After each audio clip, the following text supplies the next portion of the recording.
Middle east में बढ़ते तनाव और युद्ध जैसे हालात अब सिर्फ उस क्षेत्र तक सीमित नहीं रहे, बल्कि इसका असर दुनिया के कई देशों की अर्थव्यवस्था पर साफ दिखाई दे रहा है।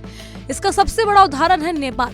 इजराइल, अमेरिका और ईरान के बीच बढ़ते तनाव के कारण अंतर्राष्ट्रीय बाजार में कच्चे तेल की कीमतों में अचानक तेज उछाल आया, जिसका सीधा असर नेपाल जैसे तेल आयात पर निर्भर देशों पर पड़ने लगा। नेपाल ऑयल निगम ने पिछले 1 महीने के भीतर 5वीं बार ईंधन के दाम बढ़ा दिए और इस बात का सबूत है ये कि स्थिति कितनी गंभीर हो चुकी है।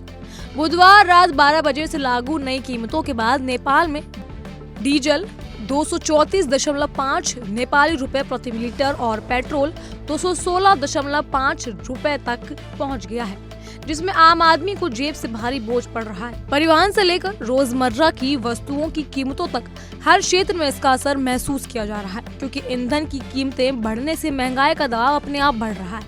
नेपाल ऑयल निगम का कहना है कि अंतर्राष्ट्रीय बाजार में कच्चे तेल की कीमतों में तेजी से बढ़ोतरी के कारण उन्हें भारी आर्थिक नुकसान झेलना पड़ रहा है और अनुमान है कि ये घाटा करीब 7 अरब 81 डॉलर रुपए से ज्यादा हो चुका है। सरकार ने राहत देने के लिए कस्टम ड्यूटी में 50% तक छूट दे दी थी, लेकिन इसके बावजूद हालात में ज्यादा सुधार नहीं हुआ और स्थिति इतनी खराब है कि कीमतों में बढ़ोतरी के बाद भी निगम को डीजल पर प्रति लीटर रुपए 87.9 और पेट्रोल पर 2.32 रुपए का नुकसान उठाना पड़ रहा है। इस बीच भारत और नेपाल के सीमावर्ती इलाकों में एक दिलचस्प और अहम बदलाव देखने को मिल रहा है। बिहार के रक्सौल और नेपाल के बीच पेट्रोल डीजल की कीमतों में जो अंतर पहले नेपाल के पक्ष में हुआ करता था, अब वो पूरी तरह उलट चुका है। करीब 10 साल पहले तक नेपाल में पेट्रोल डीजल भारत के रक्सौल से 20 रुपए से लेकर 28 रुपए तक सस्ता मिलता था, जिसके कारण बड़ी संख्या में भारतीय लोग सीमा पार जाकर तेल भरवाते थे और रक्सौल के कई पेट्रोल पंपों पर इसका नकारात्मक असर पड़ता था। लेकिन अब तस्वीर पूरी तरह बदल गई है। अब रक्सौल में डीजल की कीमतें करीब 93.24 रुपए है, जबकि नेपाल में यही डीजल भारतीय मुद्रा में करीब 146.56 प्रति लीटर पड़ रहा है, यानी करीब 53 रुपए का बड़ा अंतर सामने आ चुका है।